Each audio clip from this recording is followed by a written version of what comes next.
இன்னைக்கு ஸ்கூலில் independence day celebration kids dance ஸ்பீச்னு டிஃப்ரெண்ட் ஆக்டிவிட்டீஸில் நேம் கொடுத்துருந்தாங்க. நான் ஏற்கனவே சொன்ன மாதிரி தான், ஆக்டிவிட்டின்னா நமக்கு தான் வேலை அதிகம். அவங்க ஃப்ளாகு கேப்பு வாங்கிட்டு வர சொல்லியிருந்துருக்கலாம்.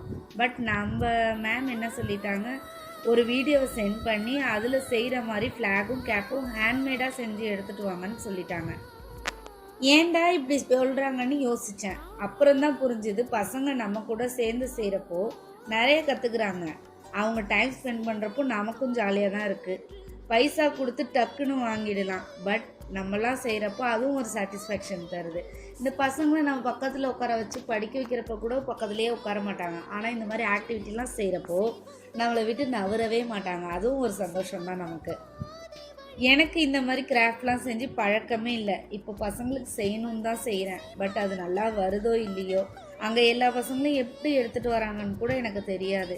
ஆனால் என் கேஸ் ஏமா இப்படி செஞ்சுருக்க, இது நல்லா இல்லை அது நல்லா இல்லைன்னு சொல்லவே மாட்டாள். அதுவும் பெரிய பொண்ணு, எப்படிம்மா இவ்வளோ அழகாக செஞ்சுருக்க அப்படின்ட்டு எனக்கு காம்ப்ளிமெண்ட் தருவா. எனக்கு தெரியும் அது சுமாராக தான் இருக்குன்னு. ஆனால் அவங்க சொல்லுவாங்க, செம்மையாக வந்திருக்குமா நீ செஞ்சுருக்கிறது அப்படிம்பாங்க. இந்த மாதிரி காம்ப்ளிமெண்ட்லாம் உங்கள் பசங்களும் சொல்லுவாங்களா என்னன்னு என் கூட ஷேர் பண்ணிக்கோங்க. இந்த மாதிரி வீடியோவோட நாளைக்கு பார்ப்போம். பாய்.